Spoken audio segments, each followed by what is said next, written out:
iniciando o semestre aí falando sobre arbitragem, falamos sobre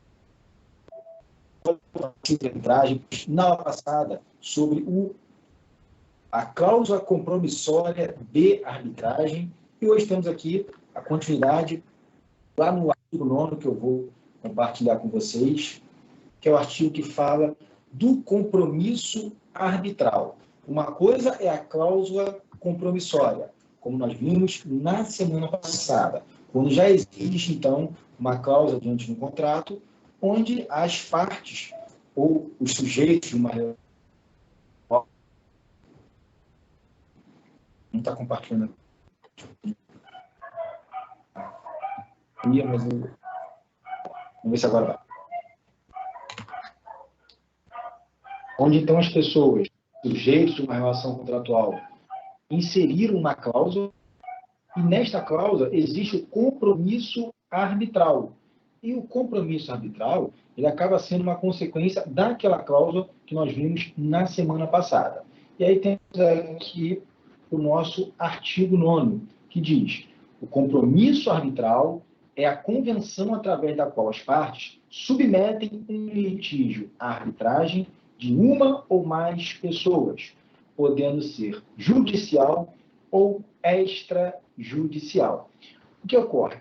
Muitas vezes, dentro de um próprio processo judicial, você pode pedir até a suspensão do processo e instituir o quê? Uma arbitragem, para que o processo seja resolvido por um ato e depois esta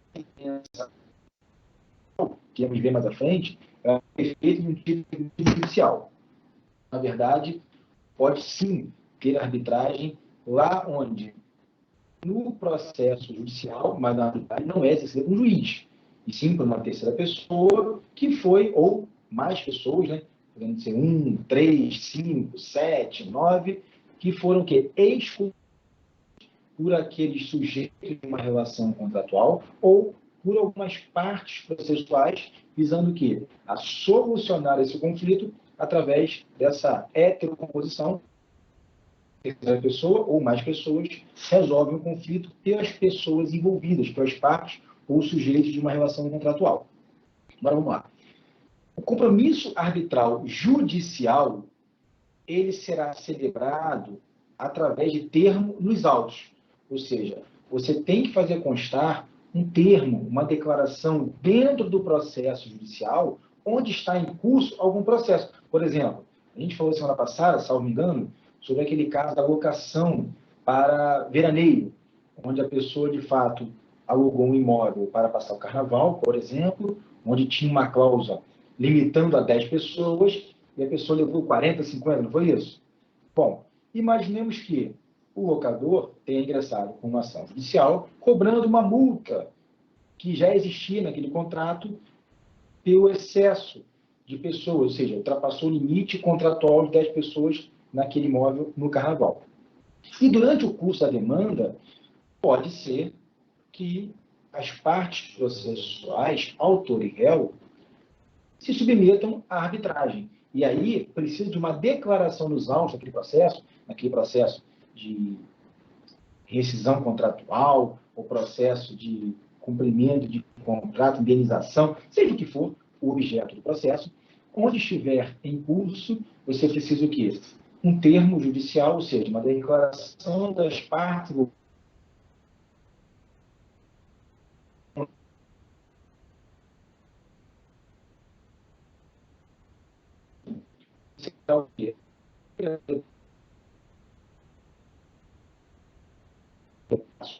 processo e consigam lá, através da via arbitral, tentar resolver aquele conflito. Claro que isso é uma coisa muito mais difícil.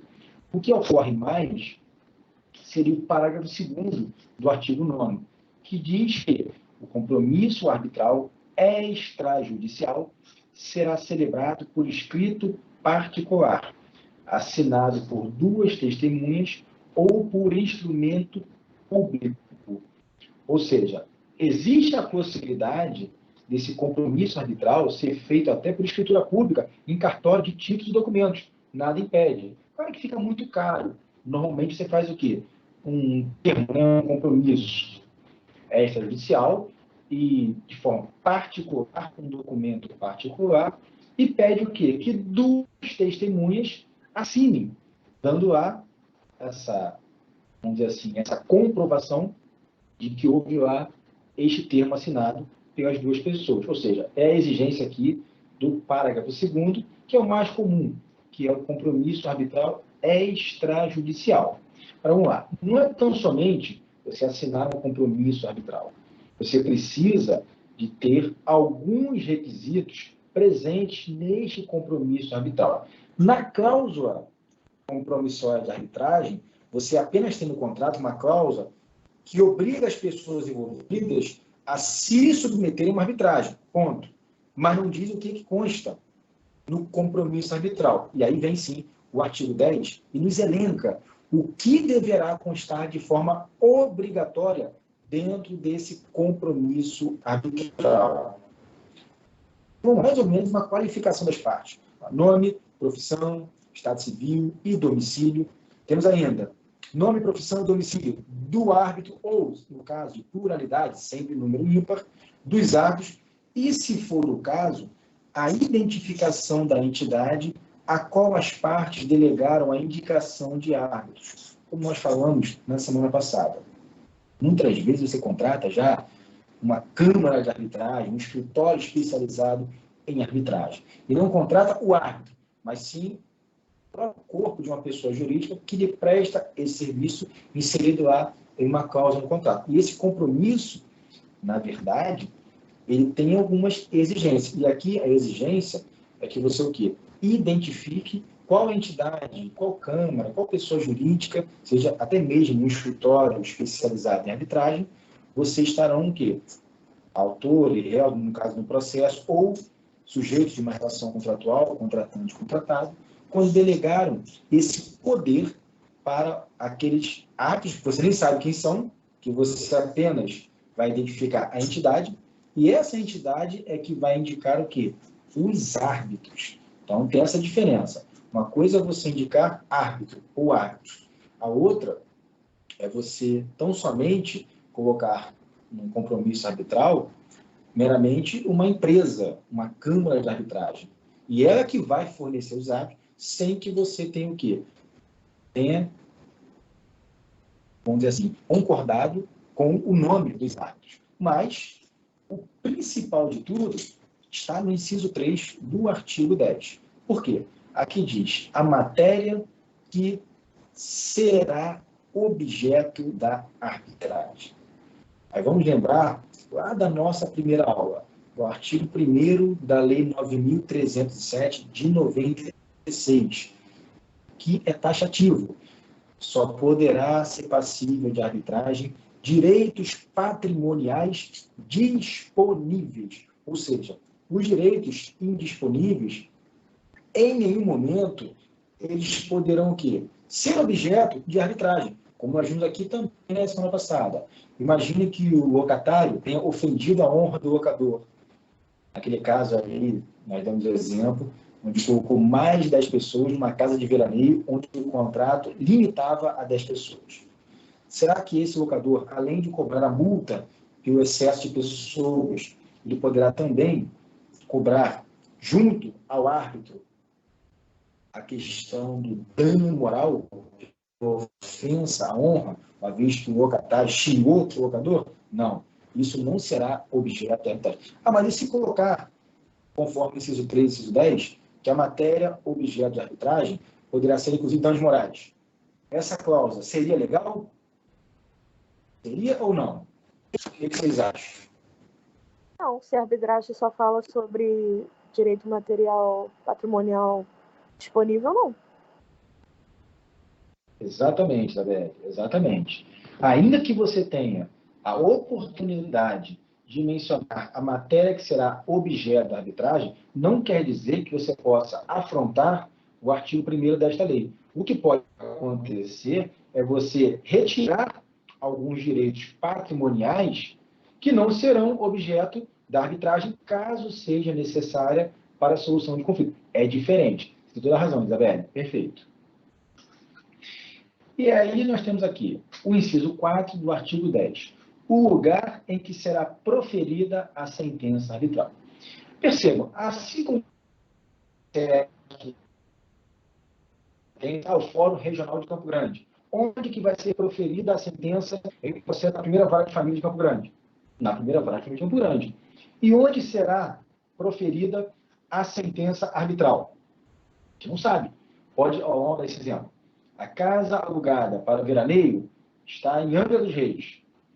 O locador mora em Campo Grande. E o locatário mora em Niterói. Olha só o problema. E o árbitro é de onde? O árbitro é da Taquara. Onde será proferida a sentença arbitral? Isso tem que ser ajustado. Esse compromisso arbitral, ele visa, na verdade, trazer uma especificação de tudo aquilo que for praticado durante esse procedimento de arbitragem. E aí, então, você poderá, óbvio, de acordo com a outra parte, a outra pessoa, estipular, ora, já que o imóvel é em Angra dos Reis, porém eu moro em Campo Grande, você é em Niterói, e na Taquara, que reside o árbitro, vamos fazer o seguinte: Campo Grande e Niterói ficam mais ou menos a mesma distância da Taquara. Então, ótimo, vamos para a Taquara. Deixa na Taquara o local estabelecido, quando for, e se for o caso, para essa sentença proferida pelo árbitro. Então, foi ajustado. É importante mencionar. Artigo 11. Poderá ainda, ou seja, não deverá. O artigo 10 diz que constará. Tudo que estiver no artigo 10 será obrigatório no compromisso arbitral. Já no artigo 11 diz que poderá, ou seja, pode não haver. Poderá ainda o compromisso arbitral conter. Inciso 1. Local ou locais onde se desenvolverá a arbitragem. Ou seja, a sentença arbitral tem que estar definida em algum lugar. Agora, onde será desenvolvida a arbitragem? O árbitro, ele pode designar uma audiência de conciliação, designar uma audiência de produção de provas, ouvir as pessoas ouvidas. Não há um lugar específico. Então, aqui, no artigo 11, você poderá melhorar aquele procedimento e, dessa forma, estabelecer, caso tenha necessidade de uma audiência, onde será. E aqui, então, você pode colocar, por exemplo, locais onde se desenvolverá a arbitragem. No inciso 2, olha que interessante. Autorização para que o árbitro ou os árbitros julguem por equidade, se assim for convencionado pelas partes. Pergunta que eu faço a vocês, vou pegar uma água que eu esqueci. O que é a equidade? Rapidinho.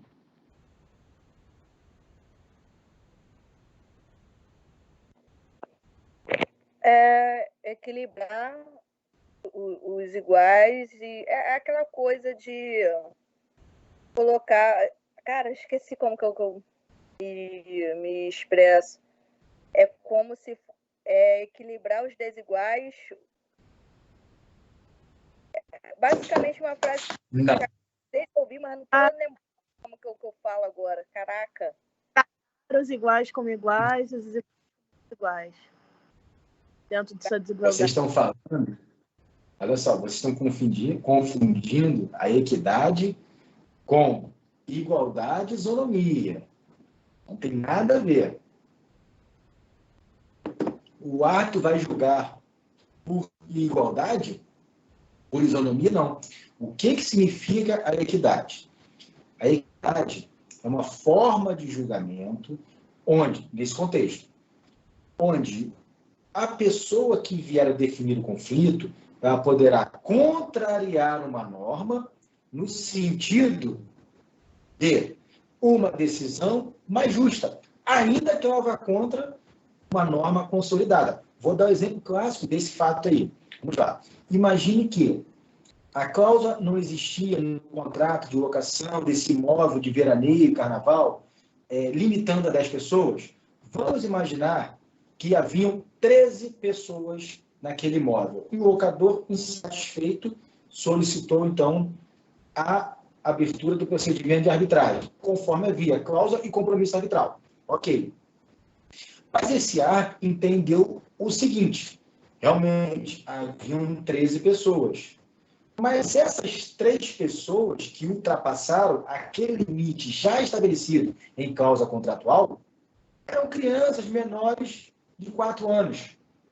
E o locatário, de alguma forma, ele não contabilizou esses 3 como limite para a permanência de pessoas naquele veraneio, naquele carnaval. Ou seja, o ato proferir uma sentença arbitral conforme o próprio contrato de locação, é óbvio que ultrapassou o limite de 10 pessoas, correto? Mas vocês acham justo 3 crianças de 4 anos causarem a aplicação de uma multa, de uma punição, até de uma rescisão, caso aquele locatário tenha contratado aquele bem imóvel por 1 ano? Vocês achariam justo? Por 1 ano, sim. Mas com 3 crianças, Isabelle? Sério? Pô, mas 1 ano, tipo assim, ainda mais se for para moradia, acredito que sim. Então, houve aqui, entre você, um pensamento antagônico. Estamos aqui divergindo, correto? Se analisarmos friamente, conforme a cláusula contratual, Isabelle, você tem razão. Agora, se as partes envolvidas convencionarem e permitirem ao árbitro o julgamento por equidade, olha só o problema. O árbitro poderá fundamentar na equidade que, em que pese 3 pessoas ultrapassaram o limite ajustado entre o locador e o locatário, essas 3 pessoas se tratam de crianças com menos de 4 anos de idade, o que não deveria ser interpretado como um excesso de pessoas, mas sim de crianças que estavam acompanhando pai e mãe e, com a boa-fé interpretada pelo árbitro, não cabe nenhuma punição ao locatário. Estou dando aqui um exemplo de uma sentença arbitral. O que vocês acham? Cadê você, Isabelle? Vamos brigar. Vamos lá. Eu acho que é muito isso aí. Se for só um final de semana, uma festividade, eu também acho correta a decisão do árbitro. Agora, se for caso de moradia, não acho correto, não. Então, aí vamos lá. Mas imaginemos, Isabelle, que você alugou seu imóvel em Maricá, próximo da praia, esse lugar maravilhoso, e aí então tem esse conflito. Mas você, quando permitiu a cláusula de arbitragem e o compromisso arbitral do julgamento por equidade, você também permite, nesse momento, ao árbitro interpretar dessa forma e julgar fundamentando na equidade. Olha só o problema, Isabelle. Então, por isso que, muitas vezes, esse compromisso arbitral, as partes, as pessoas, os sujeitos, não inserem essa alternativa ao ato de julgamento por equidade, e apenas de acordo com a norma. Entendeu agora como é difícil você deixar a equidade nas mãos de alguém que vai julgar? Mas olha só, o contrato tem que vir com essa cláusula aí de equidade ou não. É tácito? Tem que vir, tem que vir. Se vir Aqui, olha só, não. Olha só, olha o inciso 2 aqui, do artigo 11. Autorização para que o árbitro ou árbitros julguem por equidade. Está vendo? Se você não autorizou, Isabelle, ele não poderá fundamentar a sentença arbitral na equidade. Entendeu? Eu não precisa brigar comigo. Eu acho meio doideira, né? Né? Imobiliário botar uma cláusula dessa. Assim, Isabelle, muitas vezes, e aí vem a questão do estudo, muitas vezes você assina um contrato desse sem saber o que está assinando. E aí, por isso que é muito importante, e agora eu falo com muita propriedade nisso, e respeitando o nosso conhecimento, é que é sempre bom qualquer contrato ser analisado por um advogado especializado em contratos, em arbitragem, em mediação. Por quê? Olha só uma cláusula dessa, que muitas vezes a pessoa, quando assina, é assim, com todo respeito, a Luana, a própria Isabelle, menciona equidade como igualdade. Dá essa impressão na hora. Imagina na hora de assinar um contrato, se aquela pessoa leiga não se atenta que a equidade pode ser uma arma na mão de um árbitro, onde ele pode até mesmo flexibilizar uma argumentação para jogar contra você. Então, é importante, na hora de assinatura do contrato, ter um especialista, alguém técnico, algum de nós, que temos aí formação jurídica, para dar esse tipo de auxílio. Inclusive, vem na minha cabeça agora aqui, no dia 29, 30 e 31, teremos aqui na OAB Semana Jurídica. No dia 29, por exemplo, trazer uma advogada especialista em arbitragem. Ela foi considerada a melhor advogada de arbitragem do Brasil. Vou trazer aqui na OAB presencialmente para falar sobre esses contratos onde existe a arbitragem. Quem tiver interesse, fique à vontade. Bom, continuando aqui então, já falamos da equidade, já vimos aí que a equidade não é igualdade, não é equiparação, não é isonomia. E, além disso, prazo para apresentação da sentença arbitral. Inciso 3 do artigo 11 da Lei de Arbitragem. Olha que interessante. A gente pode estipular ao árbitro uma condição, olha, a arbitragem, depois de desenvolvida, depois do procedimento que foi criado por nós aqui, em consenso, ele terá um prazo específico após a oitiva de todos os envolvidos para a sentença. 30 dias, 45 dias, 50, 60, ou seja, poderá, não é obrigatório. Lembrando, o artigo 11 é todo poderá. Ninguém é obrigado a mencionar o prazo para quê? Para proferir uma sentença. Mas eu acho muito válido, até porque se um dos pontos que a gente tanto assevera para a arbitragem ser implementada em diversos contratos do nosso ordenamento jurídico, o maior deles é a celeridade. E por que não estipular um prazo bem razoável e o quanto antes possível para essa sentença ser proferida por este árbitro. 4. A indicação da lei nacional ou das regras corporativas da União. Quando assim convencionarem as partes.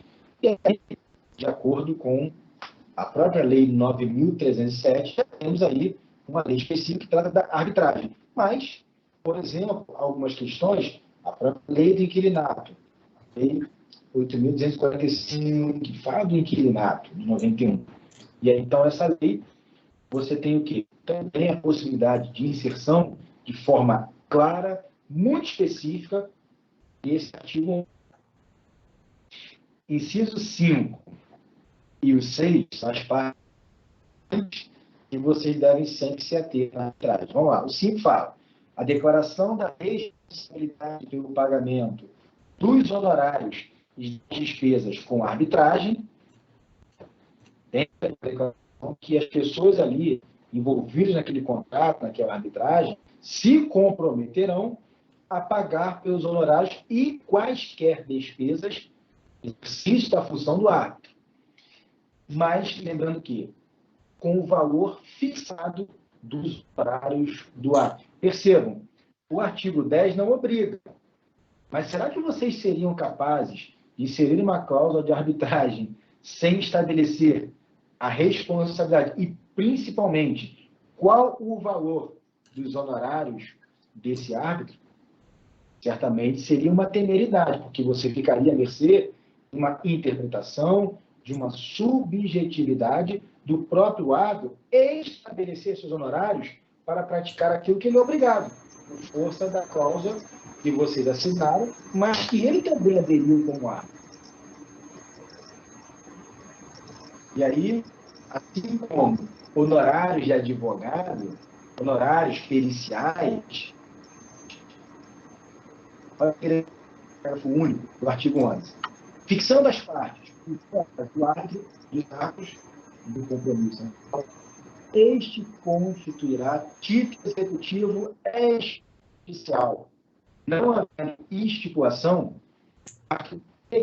ao órgão do Poder Judiciário que seria competente para julgar originariamente a causa que os fixe do sindicato. Então, temos aqui em Campo Grande a arbitragem, foi aqui instituída a arbitragem. Se não tiver, constando lá na cláusula, o valor dos honorários deste árbitro, ele poderá, então, requerer, por exemplo, uma vara civil aqui do Fórum de Campo Grande, e esse juiz irá o quê? Arbitrar de acordo com todo o zelo, árbitro, com todo o trabalho demonstrado pelo árbitro, naquele caso específico, qual seria o valor dos honorários de tal árbitro. Então, com todo respeito, é melhor já estipular do que você deixar a subjetividade dominar aí e, às vezes, uma decisão judicial poderá até colocar um valor muito acima do que você poderia ter negociado diretamente com o árbitro. E lembrando, constitui-se título executivo extrajudicial. Não esqueça, ele pode tão somente mover uma ação de execução diretamente com esses honorários aí determinados por um juiz. Bom, finalizando aqui o artigo 12. Como se extingue o compromisso arbitral? Bom, ainda que você tenha a cláusula compromissória, ainda que você tenha o compromisso arbitral, 3 formas existem o quê? Para você extinguir esse compromisso arbitral sem que haja a própria arbitragem. Primeiro, escusando-se qualquer dos árbitros antes de aceitar a nomeação, desde que as partes tenham declarado expressamente não aceitar substituto. Ou seja, se o árbitro se recusar, vamos lá, a praticar a própria arbitragem e as partes declararem que não aceitam substituto. 2, quando vier a falecer ou tiver impossibilitado esse ato ou um dos atos, desde que as partes também declarem expressamente não aceitar substituto. Ou seja, vocês podem aceitar substituto, nada impede, mesmo quando o ato se recusa a proceder com a sua obrigação arbitral, bem como havendo caso de falecimento ou até impossibilidade, por exemplo, um motivo de saúde que não permita praticar essa arbitragem. E aí, desde que vocês declarem, né, expressamente que não aceitam substituto. Se tiver uma declaração de substituição, não tem problema. Esse ato poderá ser substituído. Tendo expirado o prazo a que se refere o artigo 11, inciso 3, que é o prazo que para proferir a sentença arbitral, desde que a parte interessada, ou seja, notifique o árbitro ou o presidente do tribunal arbitral. Tribunal arbitral, por favor, não é público, não. É quando você contrata um escritório, uma câmara de arbitragem, onde tem lá 5 árbitros. Um deles é o presidente dessa câmara arbitral. Alguns chamam de tribunal arbitral. Eu não gosto desse nome. E aí, você tem o quê? A possibilidade de extinguir o compromisso arbitral, desde que tenha passado aquele prazo que vocês estipularam para proferimento da decisão arbitral. E aí, se você notificou o próprio árbitro e ele não fez em até 10 dias após a notificação, ou seja, foi estabelecido 30 dias, ele não fez, o que você faz? Notifica ele e diz, olha, tem 10 dias para proferir essa sentença arbitral, sob pena de ser o quê? Extinto o compromisso arbitral. Inclusive, extinto, consequentemente, sem a remuneração que ele recebeu. E se recebeu, terá que devolver, porque ele não proferiu a sentença. E se for um caso aí de pluralidade de atos, como um tribunal arbitral, uma câmara arbitral, você pode solicitar ao presidente, caso um deles não tenha dado voto, ou nenhum deles, que também o faça em 10 dias. Isabelle. Flávio, repete essa, por favor, que eu dei uma viajada aqui. Oi. Bom, vamos lá. Imagina o seguinte. O artigo 12, inciso 3, diz que uma das formas de extinção do compromisso arbitral se dá quando o prazo fixado por... Já no artigo 11, inciso 3, que é o prazo para proferir a sentença arbitral, não seja cumprido pelo árbitro ou pelo corpo de árbitros. E aí você pode notificar o árbitro para, em até 10 dias, prolatar a sentença, ou o presidente daquele tribunal arbitral, quando forem mais de um, forem 3, por exemplo, um preside, e 2 são os atos vogais, vamos dizer assim. Então, quando você notifica, pela inércia e por perder o prazo que vocês ajustaram, ele tem ainda 10 dias para decisão arbitral ser proferida. Passados 10 dias, aí sim, não existe mais o compromisso arbitral e aquela sentença passará a ser nula. Obrigada. Nada. Bom, voltando aqui, deixa eu ver. Na próxima aula, a gente vai falar sobre árbitro, uma aula mais extensa. Eu passei para vocês aqui hoje, vocês vão receber agora, uma atividadezinha sobre, então, deixa eu ver aqui isso, sobre esse compromisso arbitral. São 9h15 ainda, então eu vou dar a vocês aí 10 minutinhos para vocês realizarem essa atividade e depois eu quero voltar com vocês até para conversarmos bastante sobre questões que vão envolver tanto o TCC quanto aulas presenciais. Beleza? Então, 10 minutinhos para vocês. Só tenho que tomar um café para acordar aqui rapidinho e já volto. Vou deixar aqui na tela para vocês.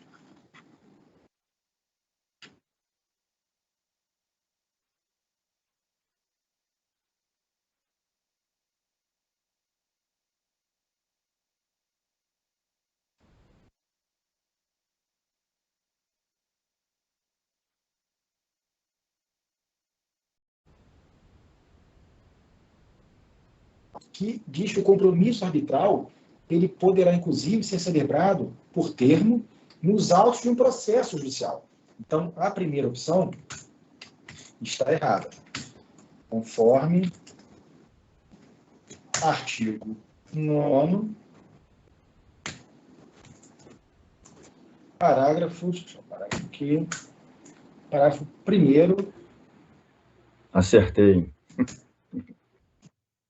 Da Lei 9.307/96. Tá, vamos ver se tem mais alguma coisa errada aqui, desculpa.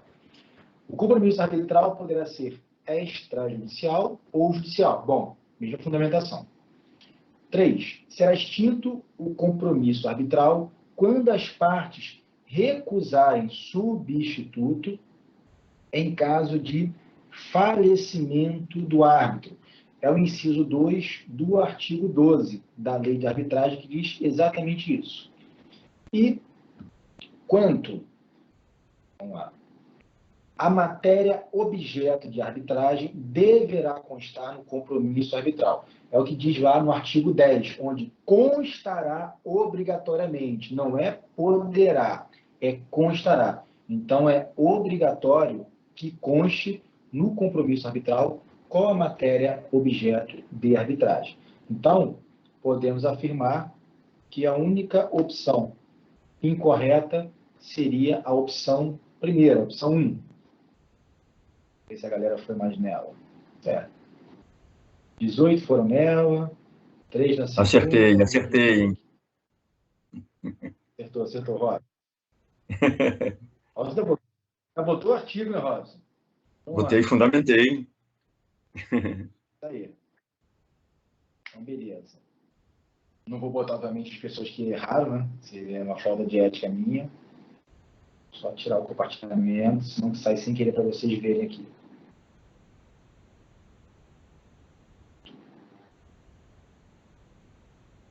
Bom, voltando agora aqui, meus amigos. Alguma dúvida, alguma pergunta sobre a aula de hoje? Fiquem à vontade.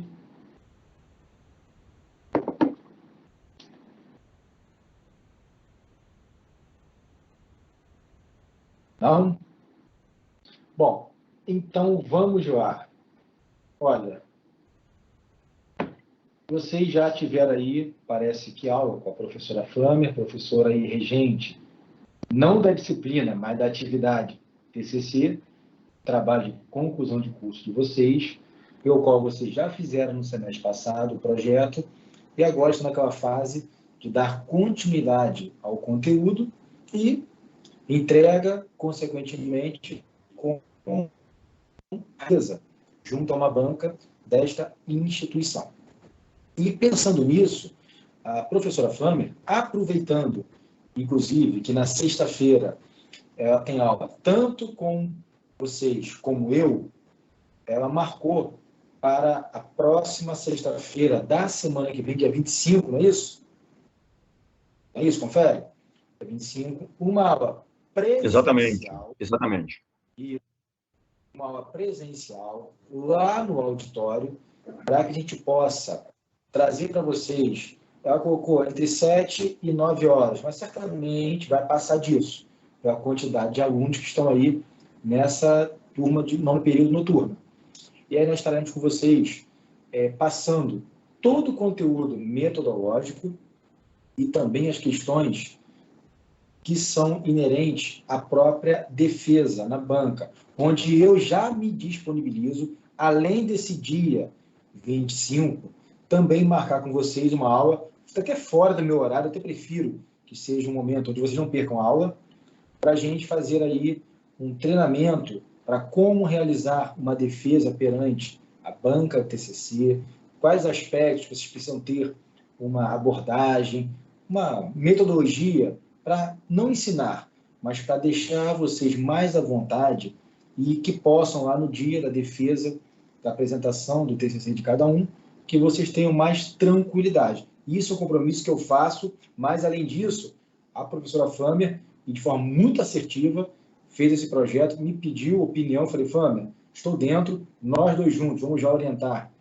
aos demais alunos, eu acho que vai ser uma aula muito produtiva.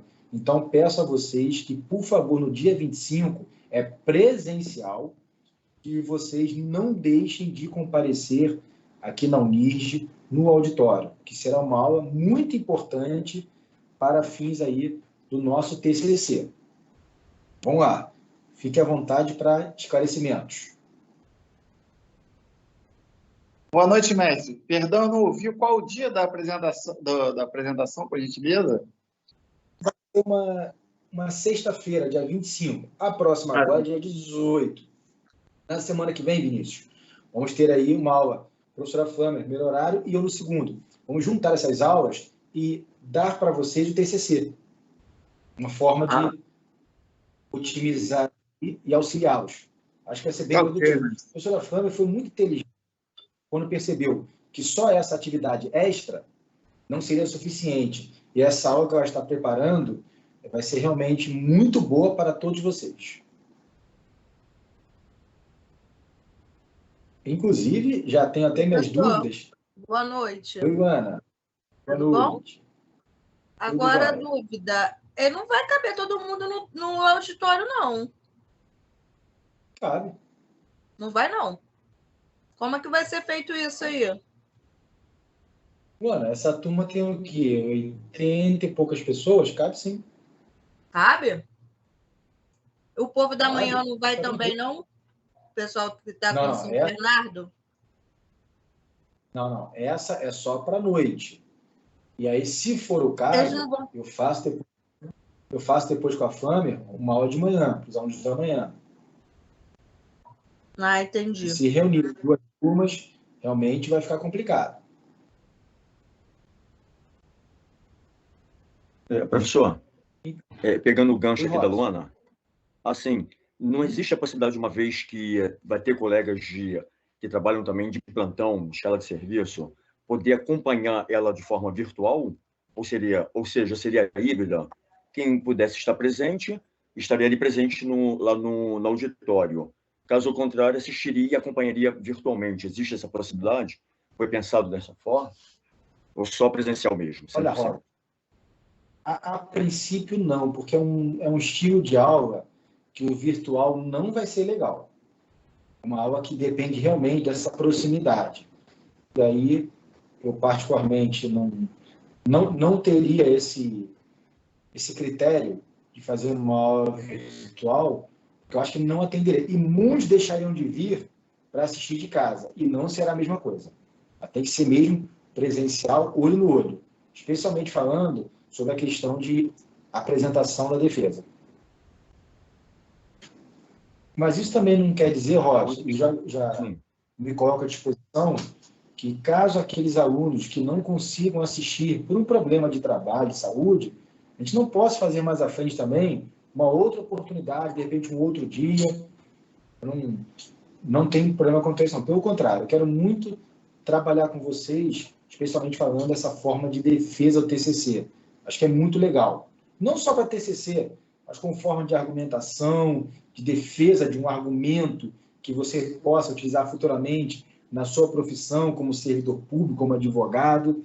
Eu acho que é um momento muito bom e propício, já que temos aí essa redução drástica dos casos aí da Covid, com essa liberação do uso de máscaras. A nossa instituição está preparando as salas para retorno presencial. Tem uma notícia maravilhosa para todos vocês.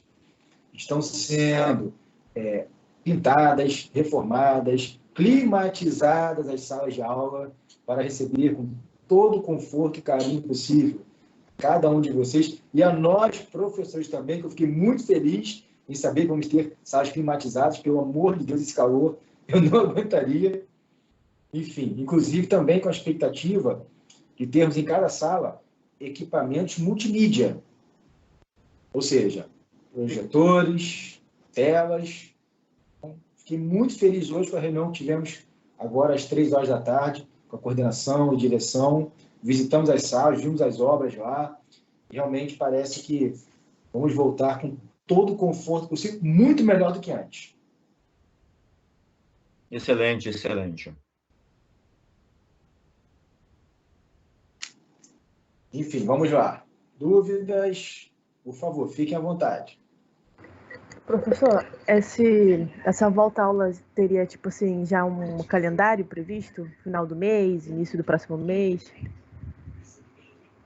Então, Melanie, nós temos apenas a informação do Grupo Uniesp, que já está prestes a liberar o retorno presencial.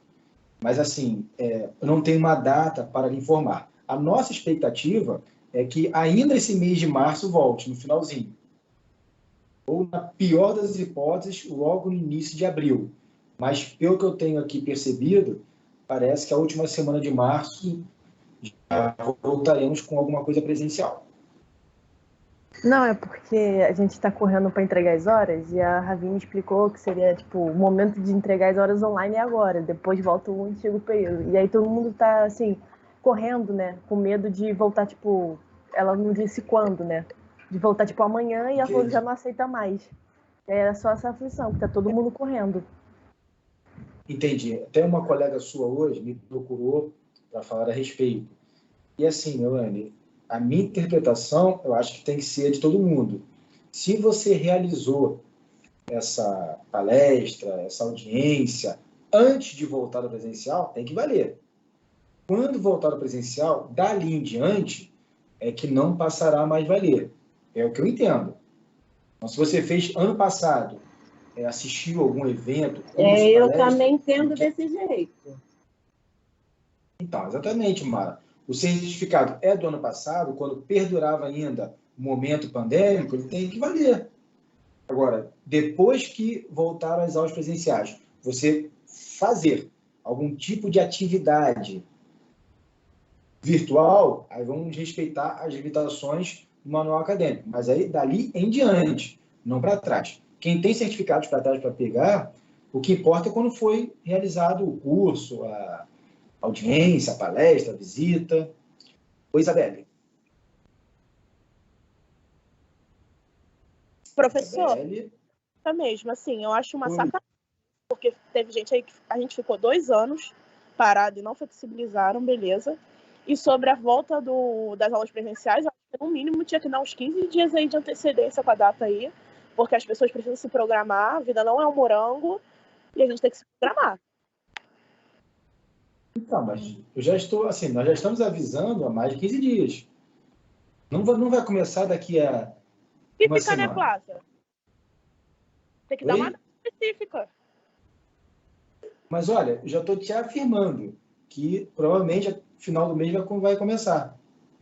Ou seja, você sabe que... O Plaza, a gente tem que saber. Oi? Final do mês tem vários dias, meu filho, a gente tem que saber. Não é assim, não. Aí tem nada, amanhã tem aula. Show, legal. Tá vivendo Olha só, professor.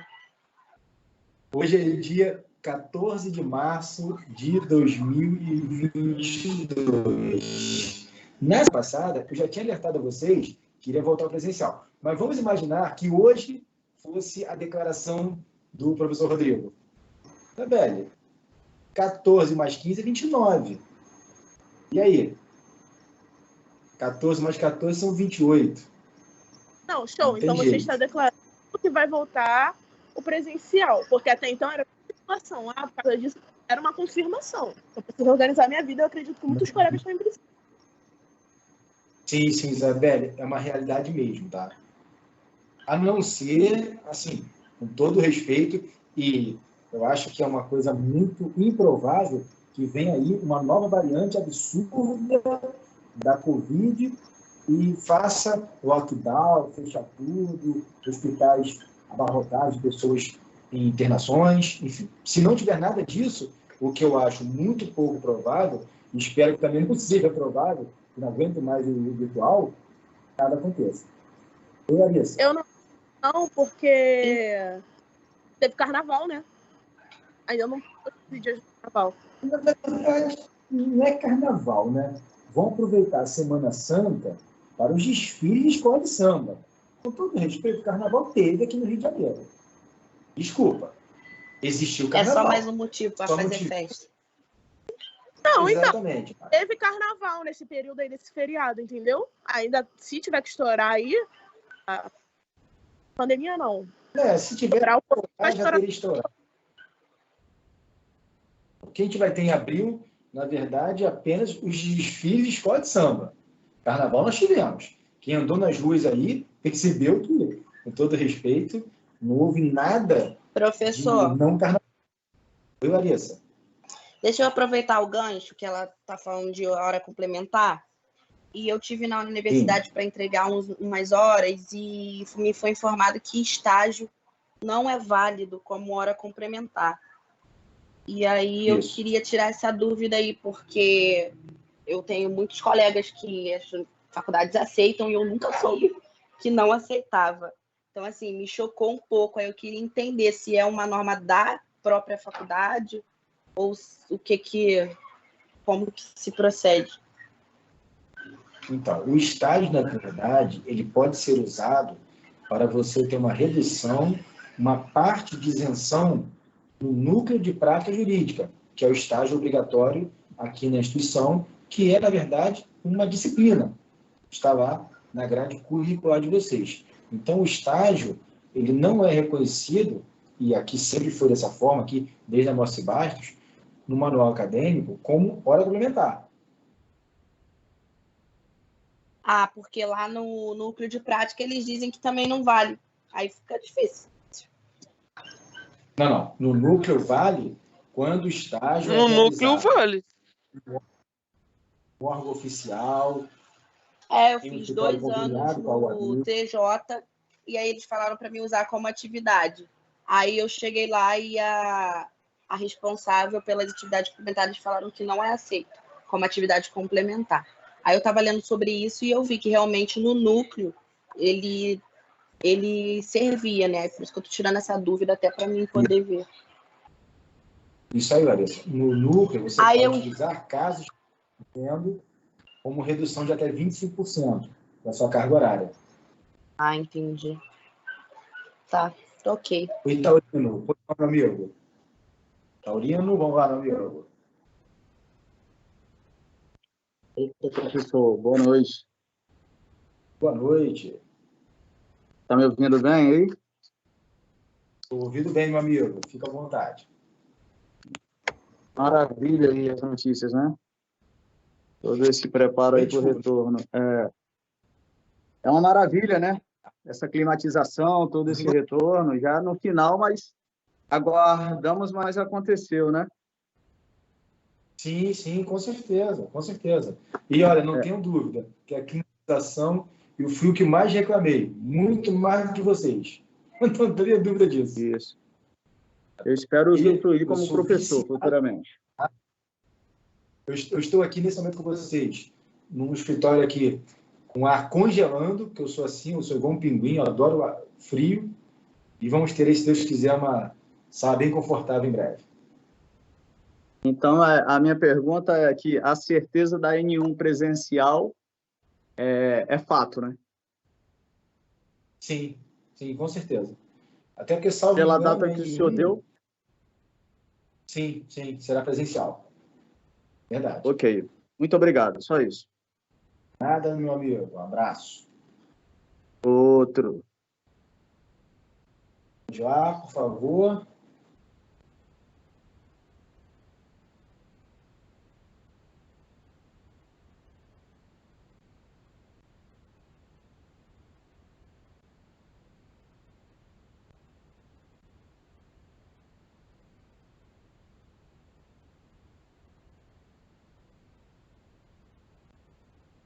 Ninguém mais?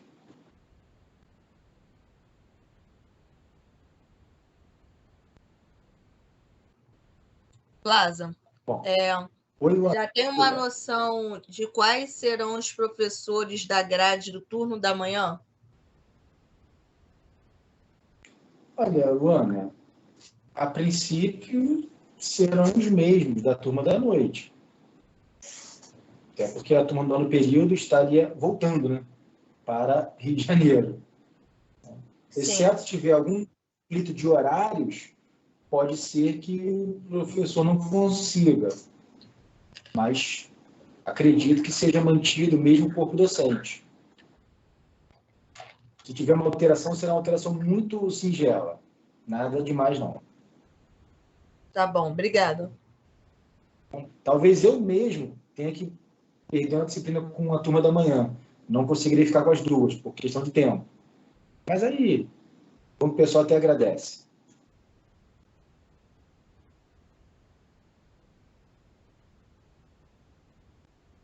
Professor, boa noite.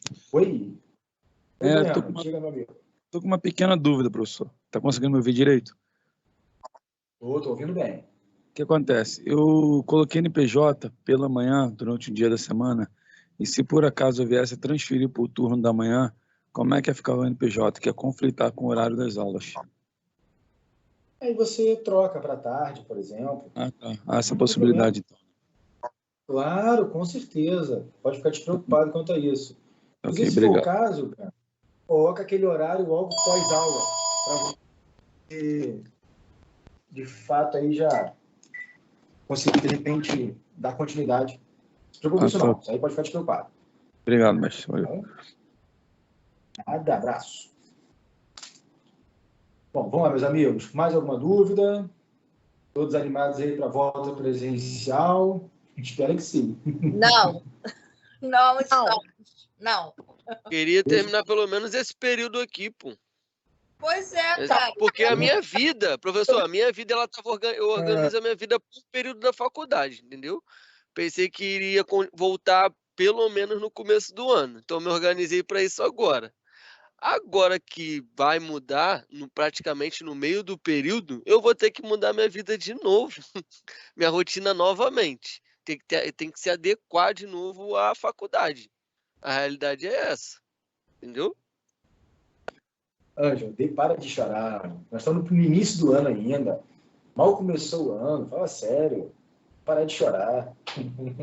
Eu vou ter que movimentar o horário de tudo de novo, professor. Eu acho que a turma gostaria de fazer a N1 online e aí na N2 a gente voltar. Pelo menos isso, Melanie. Gente, isso tipo aí. Assim, não tomar um susto. A gente sabe mais pelo menos. Porque a gente começou o período online. Aí agora a gente vai mudar praticamente na semana da prova para o presencial. E ter a prova presencial, isso daí é meio pesado. Desumano, inclusive. Hoje, inclusive, eu falei isso na reunião, todo mundo começou a rir. Eu falei assim, olha, os alunos não estão resistentes em voltar ao ensino presencial. Se a gente colocar essa opção para eles, voltam às aulas presenciais e as provas são virtuais, eles adorariam. Estou errado? Pelo menos a N1, professor. Pelo menos a N1. Eu concordo, eu apoio. Eu acho que a gente podia negociar pelo menos a N1. Eu apoio. A N2 quase foi na mosca. Porque aí a gente tendo aula presencial e a prova sendo online, a gente não iria nem precisar, no caso, consultar nosso titio, entendeu? Sabe qual é? O que mata vocês é a cara de pau. Tá vendo, Mara? Acertei em cheio, né, Mara? Se foi. Mara, Foi você na medula. nem mais Foi nem na fazer veia, foi na prova- medula. nem fazer prova presencial, Cláudia. Nem sei mais. Hã? Nem sei mais Mas fazer eu prova sei. presencial. Olha, Hã? os alunos já estão com problemas de labirintite, problemas de Imagina. taquicardia, só de imaginar essa prova presencial. Sabe qual é o Principalmente problema, a prova do professor Valentim.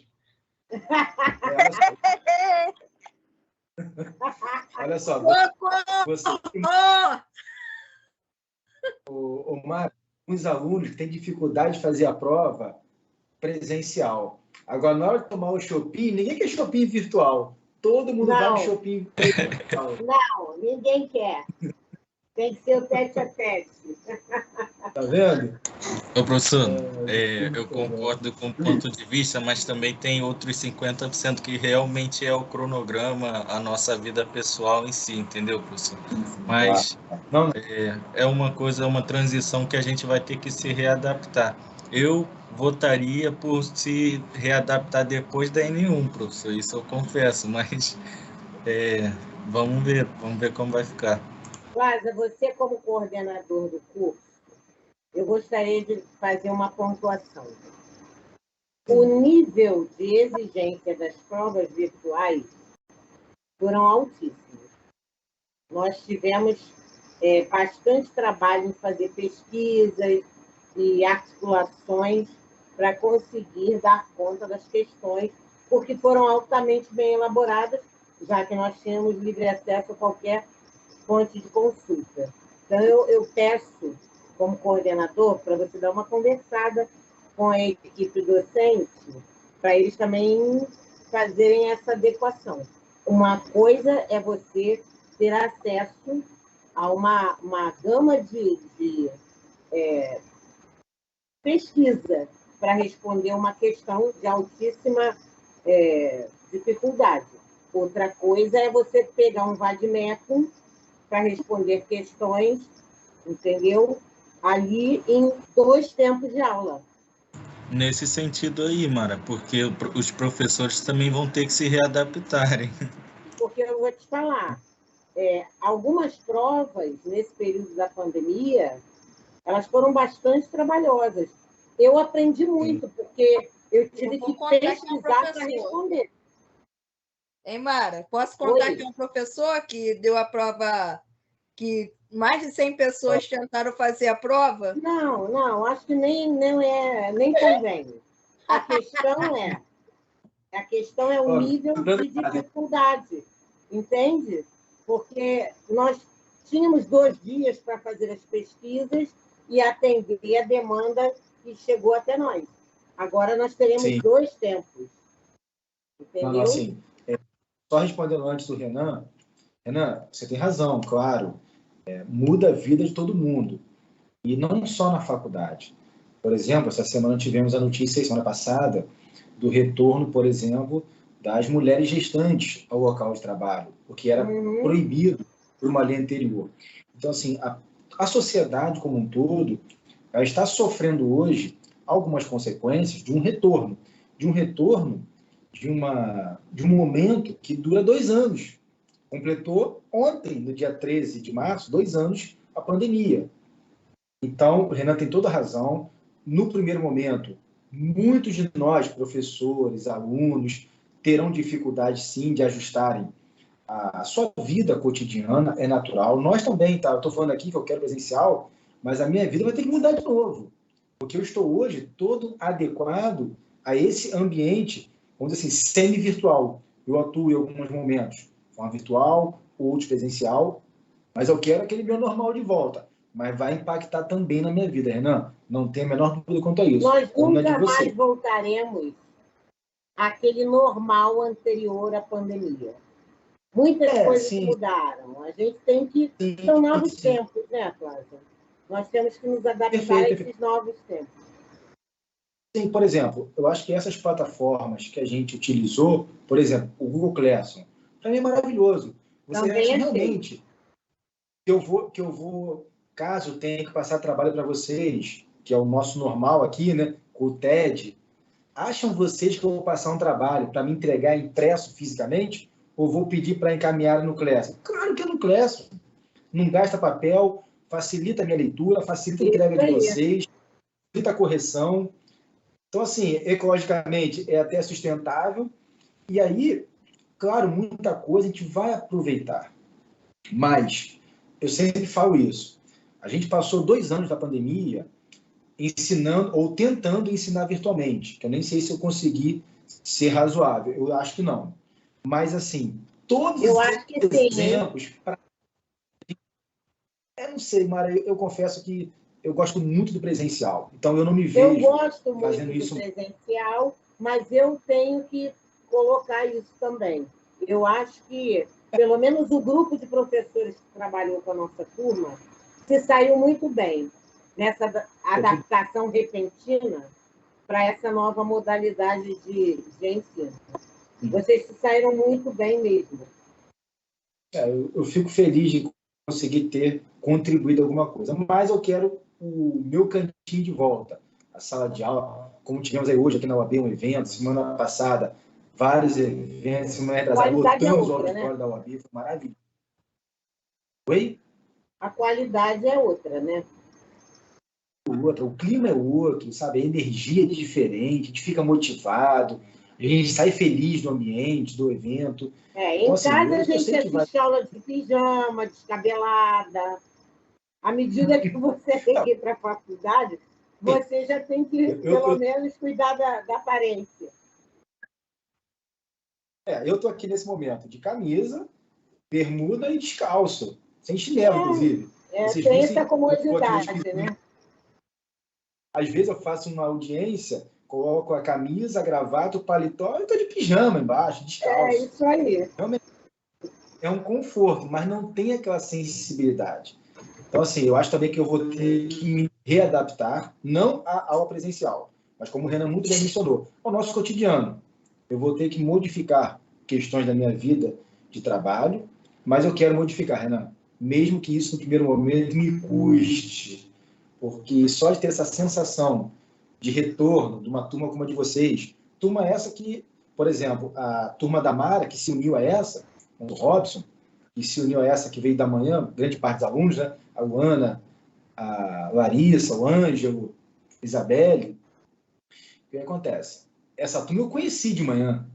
Eu perturbava eles desde 2019. Vocês, Mara, Robson, aqui o Renan, o Taurino, eu só conheci virtualmente. E a oportunidade que eu tive de conhecer presencialmente foi na UAB. É verdade. Graças a Deus. Abre aspas aí, professor. Comigo não foi na OAB, não, hein? Não? Lembra não, professor? Não, Renan. Foi na festa da Suzana, pô. Rapaz, quer me comprometer. Festa de quem? Da Suzana, professor. Da Suzana, também advogada. Isso, Renan. Ah, sim. Nossa. Minha amiga de faculdade, lá no Rio da Prata. Verdade, Renan, tá certo. Renan tem razão. Mas eu e o Renan já conheço familiares dele, é diferente. Eu, pelo menos, nunca tive aula presencial com a professora Flâmia, nem com o Valentim, sim. Nem com você. E vão ter agora em breve. Nem comigo, tá vendo, Mara? Só me aturaram aqui. O professor. E olha lá. Oi, Taurino. Eu não sei se o que está assustando mais é a N1 ou o gasto com a gasolina para ir para a faculdade. Olha, aí vai a gasolina. A gasolina. Mas, professor, eu acredito que eu não senti o peso de nenhum professor na pandemia. Foi bom o avanço tecnológico, ajudou muita gente a caminhar, né? A mexer com o aparelho. Nenhum professor ele foi pesado com os alunos, não houve isso, né? A gente fica realmente, eu fico com respeito, né, com o Valentim, porque é um doutor, é uma pessoa que tem uma bagagem, eu conheço a fama dele lá da Estácio. Então, a gente fica realmente um pouquinho assombrado, né, com os critérios do homem. A gente não sabe como é que é presencial. Mas eu não acredito que a mão vai ser pesada, não. Acho que vai ter uma camaradagem, né? Respeitando o programa. A gente tem a felicidade de ter de volta aí a Cláudia Blois, né? Que é uma pessoa que é muito fiel ao programa, né? É um exemplo. A nossa turma, eu acredito que é unânime isso. Todo mundo ama essa mulher, é um exemplo. Para mim é uma referência. E a expectativa do retorno é boa. Acabou. Graças a Deus vencemos. Concordo. E eu sou até suspeito para falar da Cláudia Blois. Ela foi minha professora aqui na antiga Moacir Bastos, nos anos 98 e 99. Tenho uma paixão por ela. Ah, Cláudia, que maldade! Vai denunciar a pobre da Blois.